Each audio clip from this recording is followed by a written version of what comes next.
Muy buenas noches. Qué bueno que nos acompañen en una nueva emisión de Entre Tres. Seguramente este sexenio tendrá como una de sus marcas más importantes, una de las reformas más trascendentes, lo que se aprobó hace precisamente un par de años en materia del proceso penal mexicano. Hemos hablado de muchas cosas, de reformas que se han intentado, algunas que se han logrado, pero seguramente tenemos en este elemento que es la transformación del proceso penal en México, pues la transformación más importante en la manera en que la gente se relaciona con el poder público, con el Estado. Y es una reforma que tiene enormes desafíos para los jueces, para los ministerios públicos, para la profesión de los abogados, y es una reforma que necesitamos entender qué es lo que significa ese cambio, porque realmente tenemos que cambiar muchos hábitos para que esto funcione. Y para ver de qué se trata, para hacer nuevamente un repaso de qué es lo que significa esta reforma tan trascendente, cuáles son las exigencias, cuáles son los desafíos para ponernos a tiempo, tenemos el gusto de tener a tres personas que desde distintas trincheras empujaron esa reforma al proceso penal. Y nos da mucho gusto recibir en esta mesa a César Camacho, quien fue gobernador del Estado de México y que como diputado empujó mucho esta reforma. Muy buenas noches. ¿Qué tal a todos? Buenas noches, gracias. Nos acompaña también Ana Laura Magaloni, que ya nos ha acompañado varias veces, profesora del CIDE.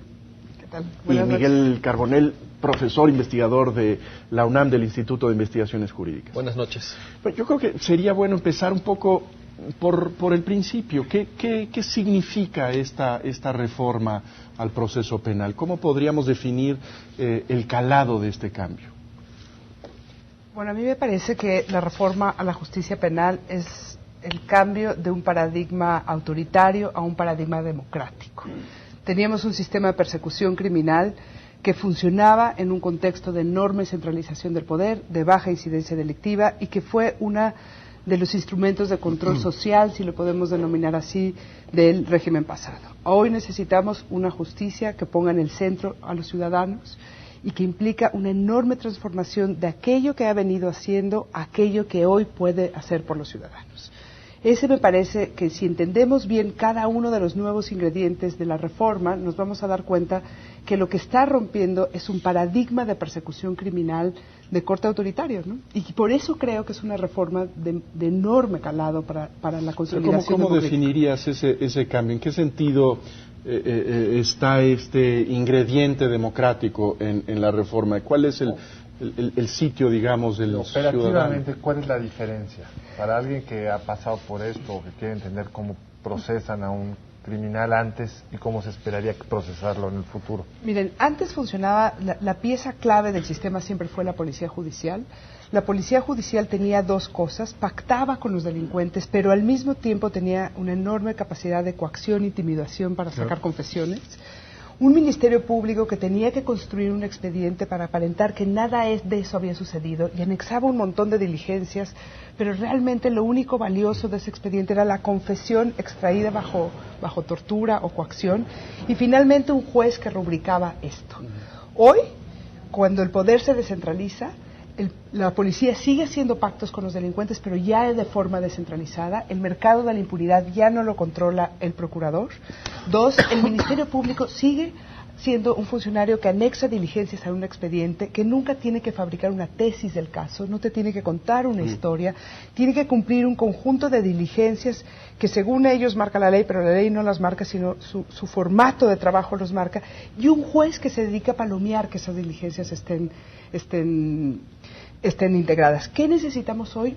Por lo menos creo que hay una gran reforma. Necesitamos un sistema que nos cuente por qué alguien es culpable o inocente, que ponga las historias humanas en el centro del sistema de justicia y que la culpabilidad e inocencia de alguien se discuta con base a esa historia y las pruebas que aporta cada una de las partes. Significa una revolución, de verdad, en la forma en la que trabaja el Ministerio Público, en la forma en la que concibe el juez o autoridad, en la forma en la que desempeña un abogado una defensa. Hoy tenemos un método de diligencias que no cuenta historias, necesitamos un método que cuenta historias con evidencias y que la culpabilidad y la inocencia se vuelva una discusión que todo el mundo entendamos. Hoy podemos discutir lo que quieran, nadie entiende por qué alguien es culpable o inocente. Si un sistema no te da esa explicación, muy difícilmente la ciudadanía va a legitimar ese como un sistema justo y va a legitimar el castigo impuesto por el Estado. Pero la reforma tiene esa parte que es el proceso penal. Sin embargo, una de sus grandes virtudes es que atiende también otros asuntos que tienen que ver con nuestra seguridad, tienen que ver con la posibilidad de que salgamos tranquilos a las calles. Por ejemplo, la reforma modifica el artículo 21 constitucional para señalar con toda precisión que alguien que quiera entrar a formar parte de la policía, de cualquier cuerpo policíaco, de cualquier nivel de gobierno, tiene que estar previamente certificado. Tienen que estar sus datos en una base que verificará que no sea una persona que tenga una orden de aprehensión pendiente, que no haya cometido delitos en la entidad federativa de junto, que no tenga deudas con la justicia. La reforma atiende también un sector prioritario para la seguridad pública en México, que es el tema de los reclusorios. Un tema del que pues prácticamente nadie habla, ¿no? Es un como agujero ahí oscuro del Estado de Derecho en México. Y que tú tienes unos datos escalofriantes de lo que significa ese submundo de las cárceles mexicanas, que quizá podríamos comentar, ¿no? Pues primero el clamoroso dato de la sobrepoblación. Tenemos un promedio a nivel nacional de 132% sobrepoblación. Hacen falta más de 58,000 espacios en los 443 reclusos que tenemos en toda la República. Pero además el dato del abandono absoluto en la vida cotidiana de los reclusorios. Y lo sintetizo en dos estadísticas muy claras. La tasa de homicidio dentro de las cárceles es 5 veces superior que entre la población abierta, y la tasa de suicidio es 8 veces superior. Esto habla de unas condiciones de convivencia dentro de las cárceles verdaderamente inhumanas, de las que ningún partido, hay que decirlo, se hace cargo, y menos el ciudadano. El ciudadano quiere que el delincuente o presunto delincuente esté simplemente apartado, y no se da cuenta que si no atendemos ese problema, se nos convierte en un foco rojo, que es como una serpiente que se muerde la cola, porque esas personas que muchas veces entran por robo, salen a los 2 años en unas condiciones verdaderamente precarias, en un estado de deshumanización verdaderamente lamentable, y reinciden en la comisión de conductas delictivas. De tal forma, sin embargo, la virtud, insisto, la ventaja, digamos, es que se tuvo el tino, se tuvo la visión de atender cada una de las fases, no solamente de proceso penal, sino de prevención delictiva y de ejecución de sanciones penales. Creo que algo importante a propósito de lo que comenta Miguel es la integralidad en el proceso penal, es decir, son eslabones de una misma cadena y tienen que ser fortalecidos todos. De suerte que la primera parte, que es genéricamente dicho la policía, el Ministerio Público con su propia policía, los jueces, que hay más de uno según lo comentaremos, y el tema penitenciario. La idea entonces es robustecer a todos para que se tense por donde sea, no se rompa la cadena del derecho penal. Pero algo muy importante que creo que le puede ser sentido a quienes nos escuchan y nos ven, es que se pretende evitar los atropellos que la justicia o el sistema de justicia en lo general comete con los ciudadanos. Y cuando digo ello, lo mismo estoy pensando en una víctima que así empezó cuando llegó al Ministerio Público y sin darse cuenta cuando pasó al papel de indiciado, para hablar en los viejos términos, que a lo mejor está involucrado en la comisión del delito. Y bueno, qué decir del imputado a quien se le han atropellado todo el tiempo todo tipo de derechos. Un ingrediente adicional, la criminalización de la pobreza. Para robustecer el tema de las estadísticas, hoy de la población penitenciaria, más de 50,000 personas está preventivamente presa, es decir, todavía no hay sentencia que lo encuentre culpable, y está así preventivamente presa por delitos cuyo monto es menor de 5,000 pesos. En consecuencia, este es un fenómeno criminógeno terrible, terriblemente injusto, no solo por lo que hace el derecho penal mismo, sino atenta contra la familia, contra la planta de trabajo. Y la idea es cambiar este sistema preponderantemente inquisitivo, es decir, donde cuando la persona pisa una oficina de Ministerio Público o de un juez, está prácticamente condenado. Por uno, ahora yo diría preponderantemente acusatorio, porque todavía tenemos ahí algunas instituciones de las que quizás podamos hablar, que no nos dejan despegar del todo. Pero bueno, yo solo dejaría un dato para terminar. Cuando decimos tenemos, eso querríamos algunos. Lamentablemente, a 2 años de la reforma no es teníamos, sino tenemos. Sobre todo en el ámbito federal, es decir, a 2 años de la reforma, Casi no ha pasado nada en el ámbito federal y, paradójico, en los estados están pasando cosas muy interesantes para bien de la reforma. En 14 de ellos. Es bastante disparejo, ¿no? Es bastante disparejo, pero quizás lo primero que se tiene que acreditar es voluntad política y una capacidad de comprensión de la reforma, es decir, que se sepa de qué se trata. Pero yo quisiera retomar lo que dice César en el tenor de que hay una serie de resistencias muy evidentes a la reforma.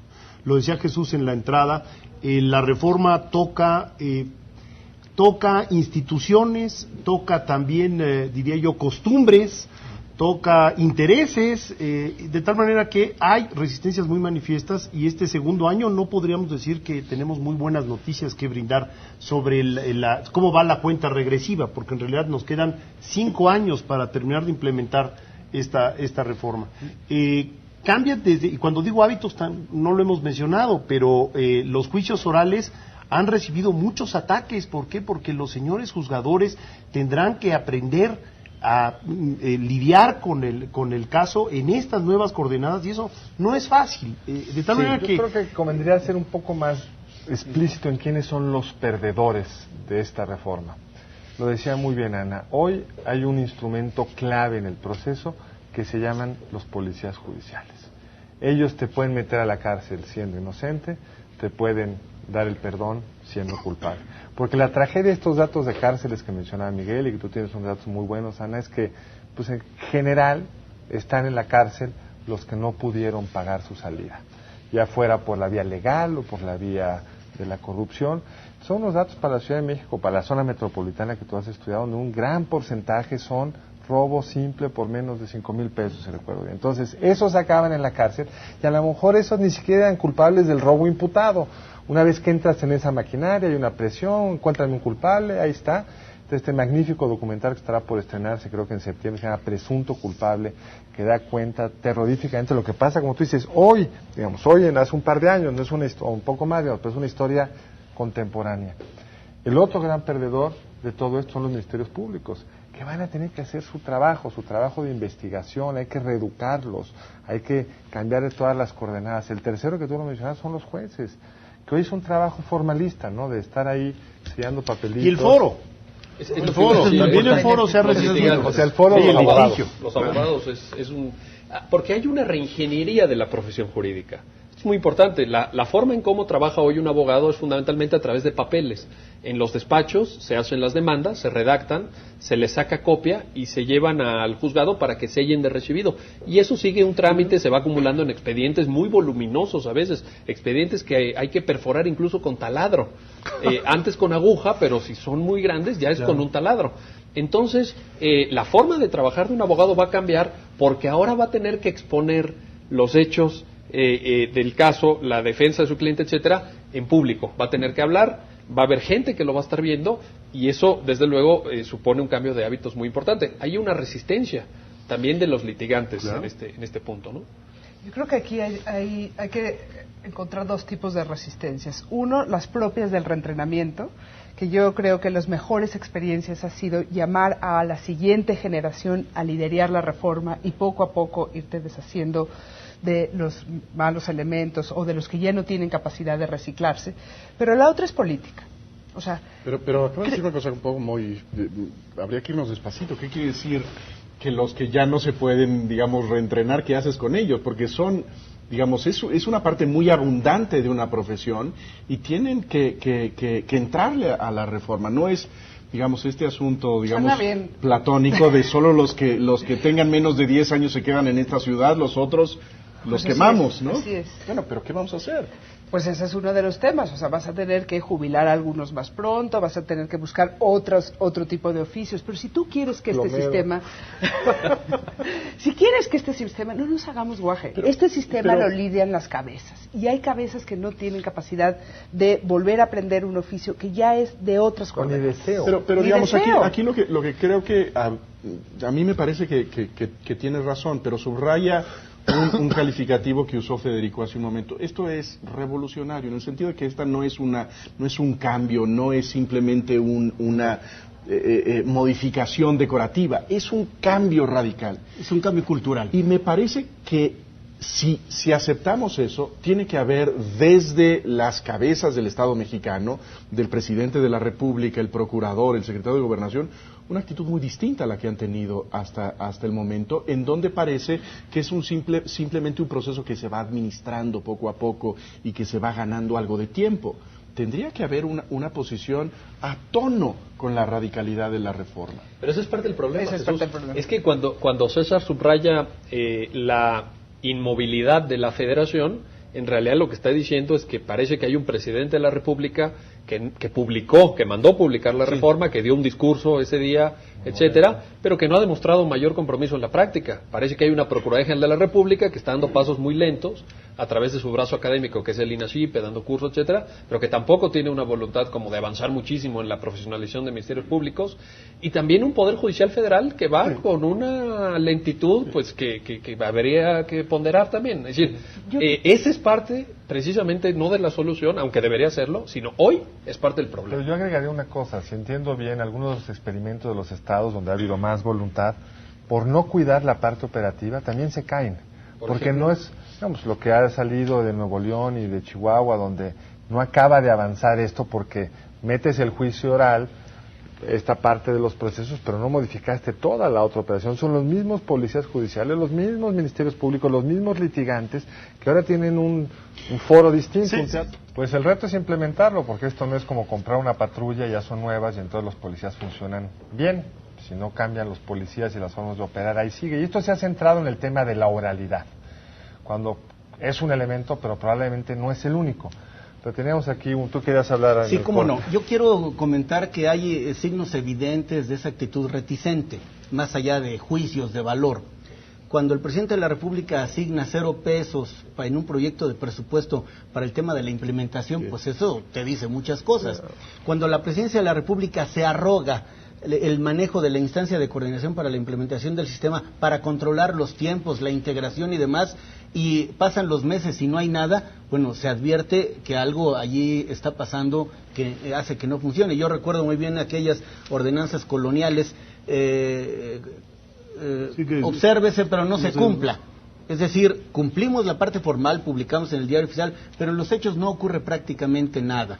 Yo quiero hablar enseguida de los perdedores. El Ministerio Público, solo en sentido lato, es perdedor, porque lo obligamos a ser más competitivo. Hoy el Ministerio Público, por disposición constitucional, tiene ventajas que está perdiendo para ubicarlo en una situación de igualdad procesal frente a su contraparte, que es el defensor con el imputado. El Ministerio Público querría siempre investigar con arraigo, que es exactamente la figura atípica de un sistema de esta naturaleza, que en pocas palabras significa que a la gente se le detiene para luego investigarla. Y ahora por 40 días más una prórroga de otro tanto son 80 días y solemos tener más disculpas que sentencias condenatorias. Es decir, el Ministerio Público no está haciendo su trabajo de manera competente.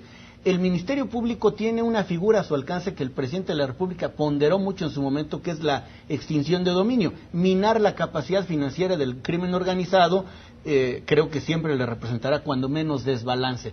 Pues en prácticamente un año que tiene la ley y un juzgado creado ex profeso, se ha procesado un asunto y todavía no sabemos en qué acabe.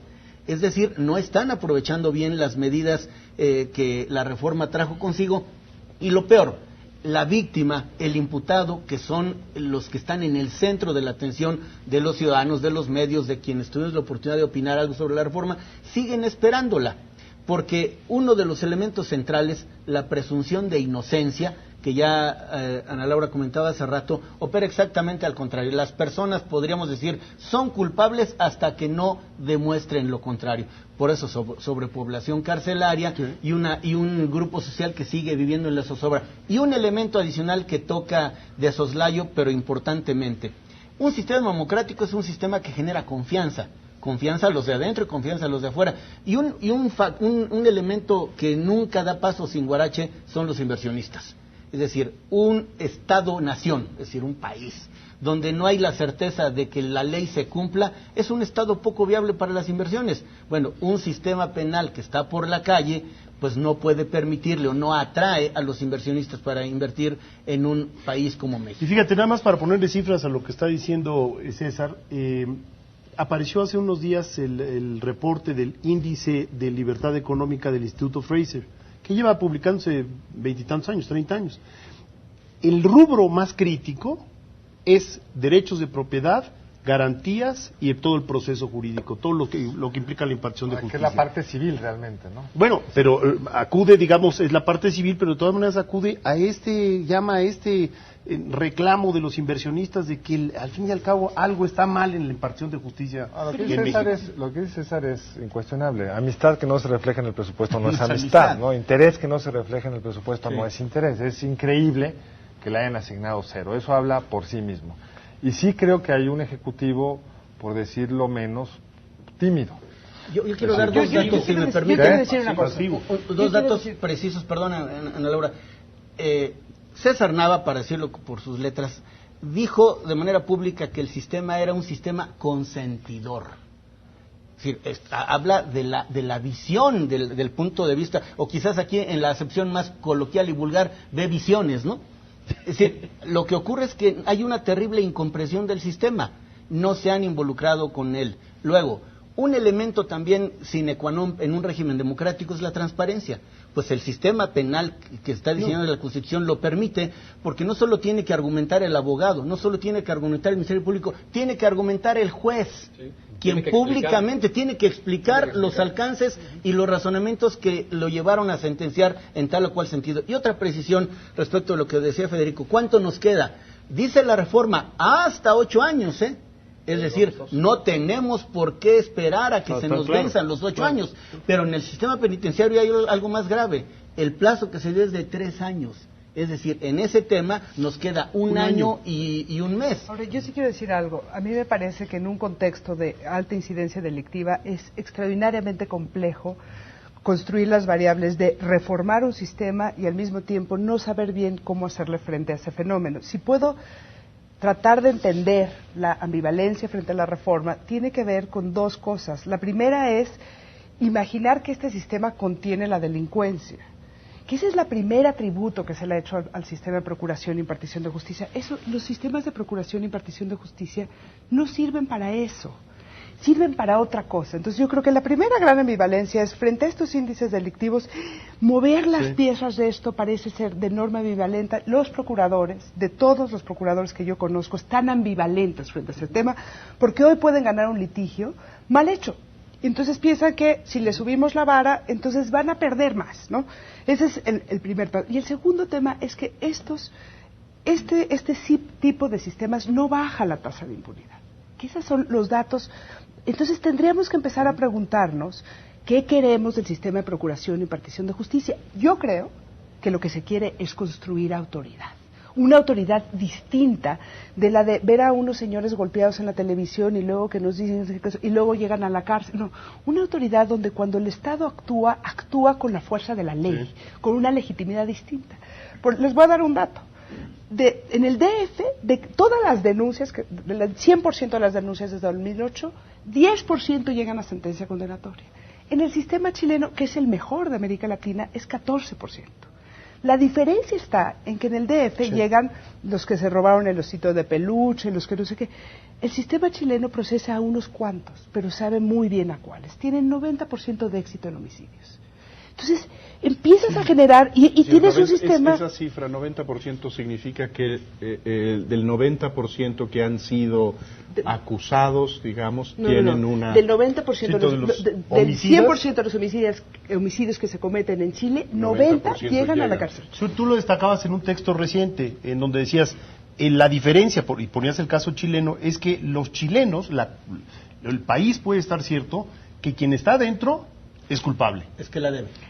Y uno, sí importa. Entonces, las preguntas más importantes para el sistema es ¿a quién y cómo? El cómo no es trivial. El cómo es la forma en la que el Estado construye su autoridad. Y eso yo creo que es lo que no se ha entendido en el debate público de la importancia que tiene precisamente en un contexto donde parece que no encontramos los parámetros de orden, decir vamos a construir la legitimidad del Estado de otra forma que esa que construye un sistema de persecución criminal autoritario, que le obedeces por miedo, no por respeto, no sé si me explico. Yo creo que hay unos elementos que hay que ponderar, porque sería enviar un mensaje, creo yo, incorrecto, decir que este tipo de reformas no abaten la impunidad. Es decir, si tenemos una impunidad reconocida por los estudios más serios del 98%, esto es, de cada 100 delitos solamente se castigan 1.6 más o menos en México, decir que una reforma tan importante no abate la impunidad, me parece que es un mal mensaje. Lo que no abate la impunidad pueden ser los juicios orales por sí solos, los juicios, pero desde luego que la reforma en su conjunto, toda vez que abarca temas de seguridad pública, por ejemplo, de control de confianza de policía, de ingreso de policía y permanencia en las instituciones, que permitió modificar, no la del 18 de junio, pero una muy inmediata, el régimen legislativo de secuestro a través de una reforma del 73. Bueno, todo eso, por supuesto que tiende a abarcar del sistema a bajar adversarial, la impunidad. del nuevo proceso. Y dos, yo creo que la palabra clave es confianza, ya se dijo aquí. Y la confianza sí te va a permitir que la gente se acerque más al Ministerio Público. Recordemos las cifras que todos conocemos. El 85% de los delitos hoy en México no se denuncian. Sí. No es que no se castiguen, es que ni siquiera llegan a ser captados por el sistema jurídico. Ahí empieza la gran rueda de la impunidad. Por supuesto que si una autoridad no toma conocimiento de que se cometió un delito, pues cuanto menos lo va a sancionar. Entonces, el hecho de que tengamos ministerios públicos que tengan mayor nivel de exigencia, de que su tarea sea pública y no secreta como es actualmente, de que tengan que dar explicaciones de a quienes están acusando o dejando de acusar, también hay que verlo, ¿no? De añadir luz a toda la maquinaria judicial, eso genera confianza y eso abate la impunidad, no tengo ninguna duda. A mí lo que me parece importante es como en el corto plazo, mientras que construimos esas instituciones que queremos, mientras que esta reforma afianza, que va a afianzar en 10 años, es muy importante pedirle lo que hay que pedirle. Y a mí me parece que el éxito del sistema es que permite al sistema reaccionar de formas distintas. Yo estuve en Chile recientemente. Entonces, si te rompieron el vidrio, que pague el vidrio. Si este señor no lo vamos a encontrar al que le robó su celular, lo sentimos muchísimo. Este es un homicidio, lo vamos a tratar de determinada forma. Hoy el sistema le da el mismo tratamiento a todos. Entonces, cuando yo les digo 14% llegan a prisión, es porque son un 14% muy relevante para el sistema, pero no quiere decir que el sistema no esté respondiendo de distintas formas a los ciudadanos. Mi argumento es el siguiente: en contextos de alta criminalidad, imputarle a este sistema, que además va a reducir los índices delictivos, es pedirle demasiado. Empecemos a pedir lo que sí hay que pedir del sistema. En el largo plazo, en el mediano plazo. Hoy, si nos queremos aventar, es porque queremos que los ciudadanos tengan confianza en el sistema, porque queremos que el Estado construya. ¿Y crees que es por ese cruce de cables que pueda haber cierta morosidad en el Ejecutivo? Que no haya interés, que al final de cuentas dicen, bueno, en un momento, en un contexto en el cual estamos viendo tanta violencia, no tenemos una garantía de que esta reforma de justicia vaya a disminuir la impunidad. ¿Qué ganamos con esta reforma de justicia? Sobre todo, pues digo, porque el desinterés al que alude César es clarísimo. Ese no hay duda. Sobre todo porque digamos, el tono de la administración es el tono de la emergencia. Estamos en una situación crítica y no podemos correr el riesgo, digamos, de cambiar de un barco a otro. Por lo menos en lo que se tranquilizan las cosas, pues por lo menos en este barco que más o menos conocemos y donde tenemos un grado de discrecionalidad enorme. Están utilizando la parte que les gustó de la reforma. Lo del arraigo que tú decías. Yo quisiera decir un poco qué pasó en el arranque. Voy a comentar qué pasó cuando se gestó la reforma. Esta reforma es producto de 10 iniciativas, incluida la del presidente, y en el principio estaban claramente identificadas dos tendencias, así meridianamente distinguibles, que es las medidas duras, que son las que propone el presidente, el cateo, el arraigo, por cierto, ministerial, es decir, no el arraigo autorizado por el juez, el arraigo autorizado por sí mismo para el Ministerio Público, la extinción de dominio, la entrada a domicilios sin orden judicial, esto era el paquete presidencial. Y había una iniciativa alterna o una serie de iniciativas que se complementaban, hechas, para decirlo con toda honradez, por un grupo importantísimo de intelectuales, gente vinculada a los medios, muchos de los cuales están aquí presentes. 12. Porque la idea era recoger, valga la expresión, lo más granado, lo esencial de esta propuesta garantista, moderna, democrática. Y hubo un momento en que las posiciones parecían antagónicas e imposible la conciliación. Y en presidencia decían, es que es un lujo que no nos podemos dar. Es decir, por eso me hace sentido cuando oigo a alguien que dice es un sistema consentidor, porque lo que se trasluce es una visión totalmente superficial al vuelo de la reforma. O por ponerlo más simple, están implementando la que metieron ellos. la parte que ellos, la Sí, iniciativa las de medidas ellos. duras son de las que el presidente le han hecho sentido, quizás la más notable la del arraigo, Sí. porque es, insisto, no hay ministerio público que pueda decirte que no le gusta el arraigo, diríamos que no sería suficientemente honrado. Es más, puedo decir también que aunque hoy el arraigo está autorizado solo para crimen organizado y solo para el Ministerio Público Federal, pidieron el arraigo en su oportunidad todos los procuradores del país, porque es una medida a través, claro, bueno, qué fácil es, o mucho más fácil investigar si tengo a la persona detenida 80 días. En cambio, las medidas diferentes, que son estas medidas garantistas, que no quiere decir que hay que darle ventajas a los delincuentes, sencillamente no atropellar sus derechos. La reforma es entonces una mezcla afortunada de garantismo con medidas que yo llamaría eficaces para el crimen organizado o para el combate al crimen organizado. El reto de las primeras es no solo su cabal comprensión, sino su puesta en operación, que tiene que ver con procesos más breves, con no atropellar los derechos de las personas, con darle lugar a la víctima, que hoy, qué paradójico, es un testigo distante de un asunto en donde el que puso el muerto, perdón por ser, la esposa del occiso, es decir, o la persona misma que padeció el secuestro, y hoy, insisto, está desplazada. Bueno, el sistema la pone en un primer plano.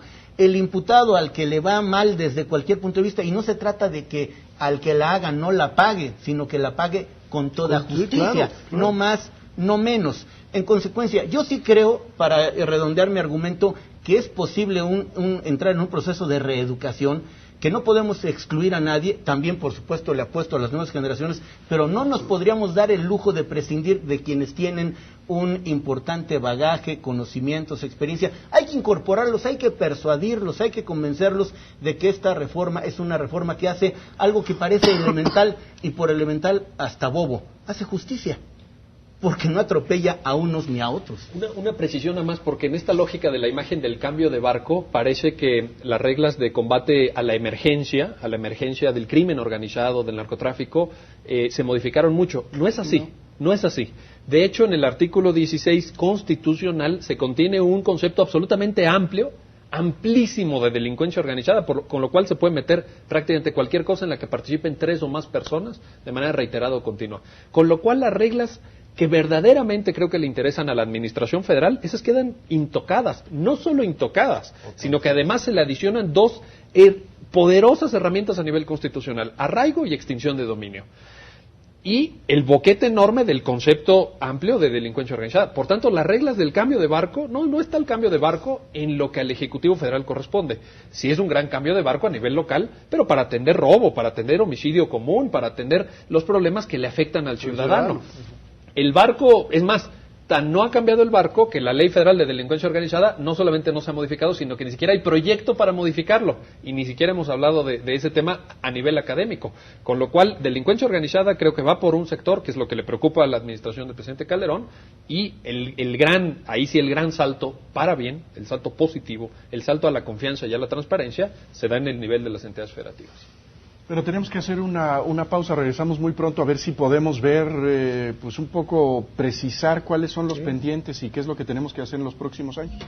Bueno, si les parece bien, vamos a tratar de dividir el bloque en 2. El primer tramo lo dedicaríamos a revisar las experiencias de los estados, que en algún sentido son la avanzada en lo que se refiere a la implementación de los juicios orales, y el segundo tramo del bloque podríamos revisar los grandes pendientes que tenemos todos como mexicanos y la autoridad por el mandato de ley. A ver, ¿qué pensamos, Miguel? Lo discutíamos un poco en el corte, caso Nuevo León o Chihuahua.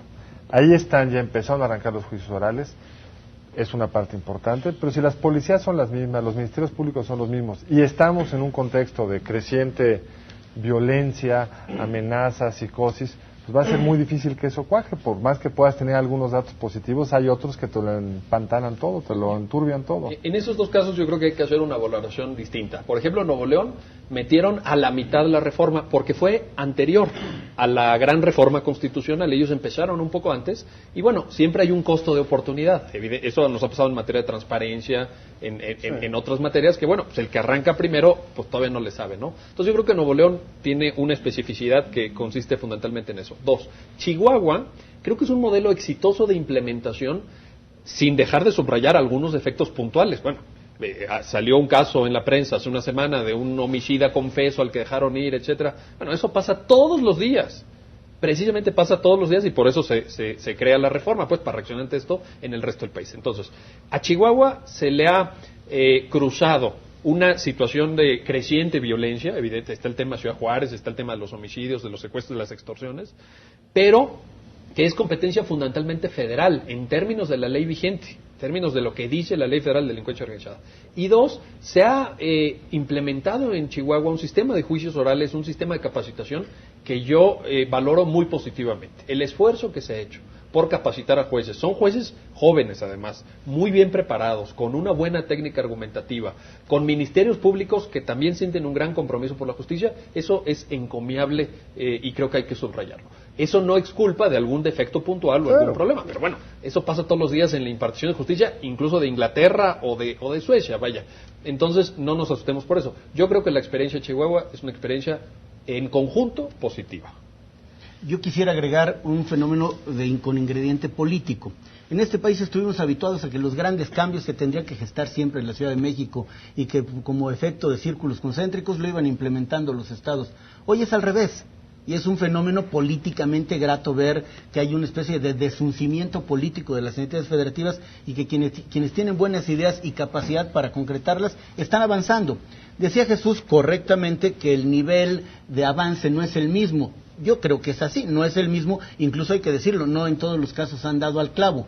Pero es una especie de maquinaria que para ver dónde hay que ajustarla, hay que ponerla en marcha. Y han sido cautelosos algunos porque o han empezado por tipo de delito, es decir, iniciamos solo por estos delitos en todo el estado, o iniciamos por 1 o 2 distritos judiciales con todos los delitos, es decir, vamos cuidadosamente a caminar.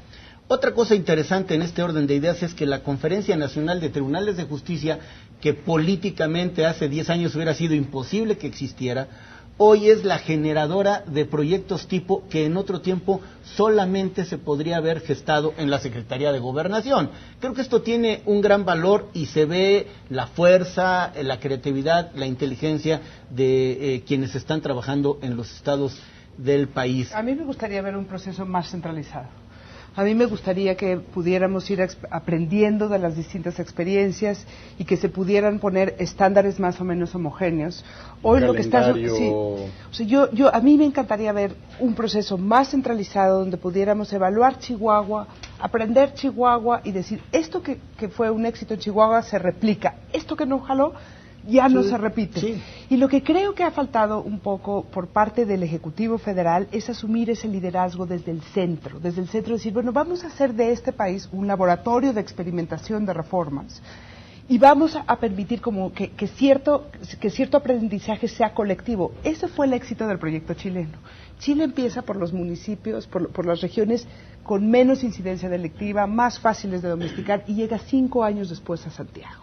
Cuando llega a Santiago la reforma, ya la saben calibrar, ya la traen amarrada. Yo creo que lo que nos estamos enfrentando es que Chihuahua se quedó en Chihuahua y no se pasa ninguno de esos conocimientos a qué está pasando en el Estado de México o qué va a pasar en Oaxaca. Entonces sí creo que para que esto pudiera tener más éxito, tendríamos que pensar en un proceso más centralizado, con más poder, más recursos desde el centro. ¿Existen los instrumentos dentro de la reforma? No, en la reforma sí. No, a ver, existe, perdón. El artículo 8º transitorio de la reforma diseña una instancia como ahora la está casi diría soñando. No sí, Ana Laura. Ahora, claro que es de cooperación, yo diría que ahí tiene 2 ingredientes cuando menos. Primero, que todo mundo tenga claridad de qué es la reforma y sus alcances. Y enseguida, aunque sea una obviedad, voluntad política. Sí. En esa instancia de coordinación está la Corte, está las 2 cámaras del Poder Judicial, están los procuradores de justicia de los estados y el Procurador General de la República, el Secretario de Seguridad Pública, etcétera. En consecuencia, ese es el centro en donde respetando las diferencias hasta de cultura jurídica local, porque no es lo mismo Chihuahua, norteño, pocos municipios que Oaxaca o Chiapas, con incluso costumbres ancestrales. Esa es la que le tendría que dar esa especie de denominador común, esa solución de continuidad, no para tasarlos a todos con idéntico rasero, sino respetando particularidades e imprimir esos elementos en común, y es el que no está funcionando. Pero habías dicho tú, Federico, que también tendríamos que ver qué viene. Sí, bueno, es que es asombroso. Ya lo decía Miguel hace un momento. Hay una serie de mandatos para modificar normas sustanciales. De hecho, no se está elaborando, hasta donde yo lo sé, a lo mejor tú nos corriges, un nuevo Código Federal de Procedimientos Penales, que debería de entrar en vigor lo antes posible. Claro. Y como esos hay varios pendientes, ¿cuáles otros? Bueno, yo señalaría, ese es el más evidente y el primero, porque sería iluso hablar de capacitación o hablar de construir salas de juicios orales con tantas dimensiones, tantas sillas, etcétera, si no tenemos antes el andamiaje jurídico. El primer paso es dictar un nuevo Código Federal de Procedimientos Penales, y en eso las cámaras tienen una responsabilidad, porque es muy fácil echarle nada más la bolita al Ejecutivo. Bueno, el Ejecutivo podría haber enviado la iniciativa, tiene facultades, pero quienes legislan, claro, son las cámaras del Congreso. Sí. Pero necesitamos también, Federico, una nueva ley orgánica de PGR, porque la reforma afecta al Ministerio Público. Necesitamos una ley de justicia alternativa, porque el artículo 17 dice que hay asuntos que tienen que irse por vías distintas al proceso penal o al proceso en general. Al juicio, exactamente. Necesitamos una nueva ley de ejecuciones, una nueva ley penitenciaria. Necesitamos regulación de jueces de ejecución de penas, de jueces de garantía, probablemente modificaciones a la ley orgánica del Poder Judicial Federal. Es decir, hay una serie de necesidades que si no damos esos pasos, yo no veo la forma en cómo se van a poder atender. Ninguna está en el tintero, ninguna está discutiendo, ninguna está ya en alguna de las cámaras. Bueno, sí, hay una iniciativa de Código Federal de Procedimientos Penales en la Cámara de Diputados.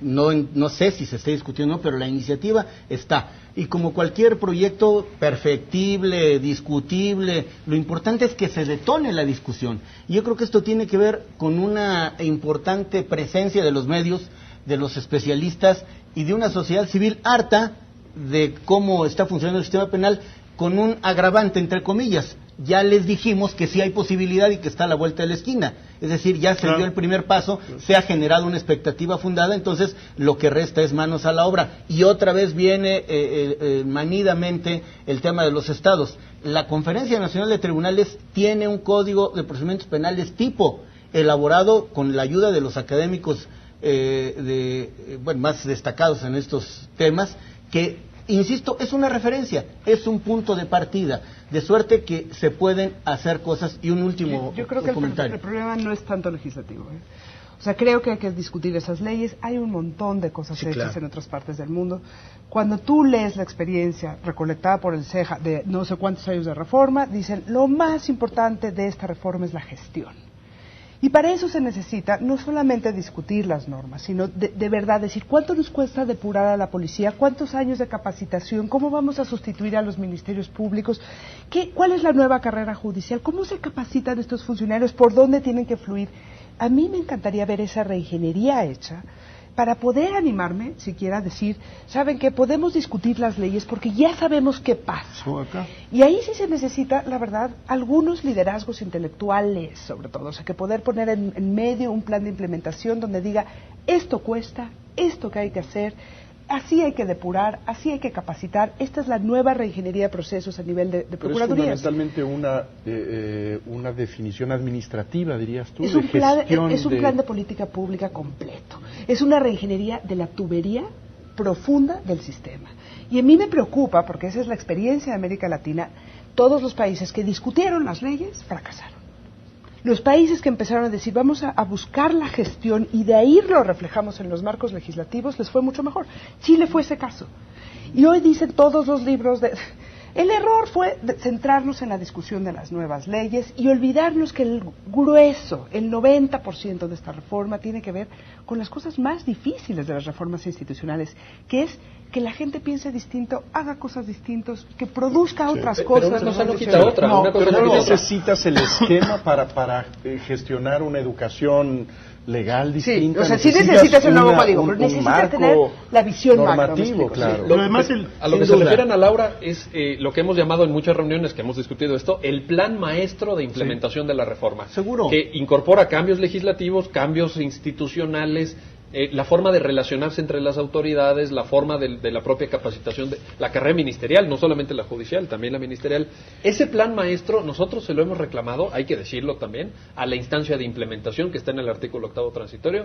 Al día de hoy yo no lo conozco, ese plan maestro. ¿Quién es ese señor y su señora responsable de esa transición? El secretario de la comisión se llama Felipe Borrego. Depende de la Secretaría de Gobernación, es un nombramiento del presidente Calderón con rango de subsecretario. y aglutina a todos estos actores que mencionó César Camacho, en donde está un ministro de la Corte, está un consejero de la Judicatura Federal, Esa es la instancia. están diputados, y esa instancia tiene que hacer eso que dice Ana Laura, que se llama Plan Maestro de Implementación. Hoy yo no conozco ese plan maestro. Ahora, tú mencionas mucho el caso chileno, pero ese es un caso de un Estado unitario, que siempre es un poco más fácil. ¿Cuál sería el ejemplo de Estado federal? No hay. O sea, es una complejidad. Este es una complejidad. México tiene una complejidad porque Brasil no le España, entra en la reforma. ¿Cómo no hay? España es un Estado que no es federal, pero es descentralizado y que tiene juicios orales y un principio No, acusatorio. pero no tuvo una reforma como estas. La tuvo hace 150 años. Claro. Bueno, Bueno, pero la tuvo.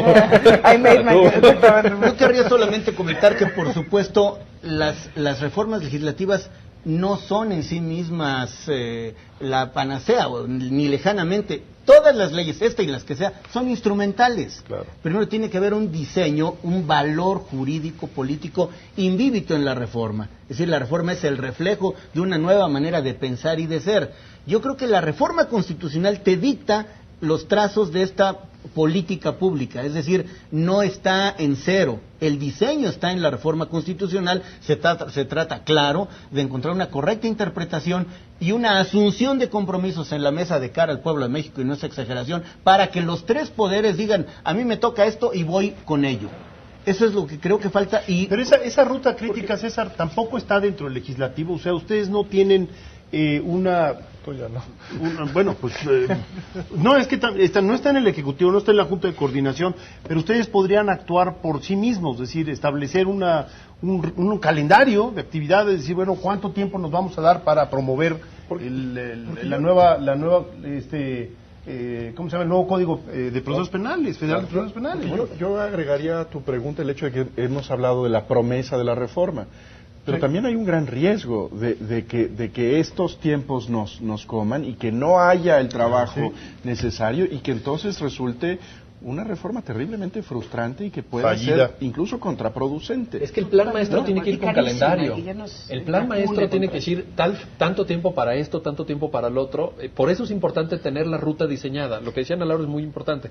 Y no nomás es un problema de tubería profunda, como muy bien lo dijiste, sino de azulejos también. Sí, claro. O sea, tenemos que saber cuánto deben medir las salas de juicio oral, cuántas sillas debe haber, cómo va a ser el sistema de grabación. Pueden parecer superficialidades, pero es el tronco, es el núcleo. Y eso... Pero puedes entrar de los riesgos de la inacción. Nos quedan unos cuantos minutos. ¿Cuáles son los grandes riesgos de no actuar? Miren, es peor actuar mal que no actuar. O sea, yo creo que lo peor que podemos hacer es tener malos ejemplos de lo que es esta reforma. Y creo que eso va generando una enorme resistencia para el cambio. Quemas el cambio, no tienes otra oportunidad. Si lo haces mal, ya quemaste el cambio. O sea, ¿qué cuesta más revertir cambios mal hechos que esperarte a decir, ya lo entendí y lo quiero hacer de esta forma? O sea, yo creo que ese es el mayor riesgo que podemos. Y la segunda es un laboratorio enorme de desaseos a lo largo de toda la República, que cada quien diga, la oralidad es leer el expediente en público. La oralidad es que el testigo habla, pero todo el mundo anota. O sea, podemos caer en la ocurrencia, gastar dinero en la simulación. Si no, le vamos a entrar a la depuración, a la capacitación, a volver a esas instituciones potentes, mejor no simulemos. Esa sería mi recomendación. Número uno. Las manoseas. Yo lo que lamento es que hay algunos signos ominosos que parecen ir en el rumbo de desacreditar la reforma. Es decir, de comprenderla, pero parecer no comprenderla. Y en consecuencia hacer las cosas suficientemente mal para que se genere en la sociedad alguna actitud reacia, negativa, que se revierta.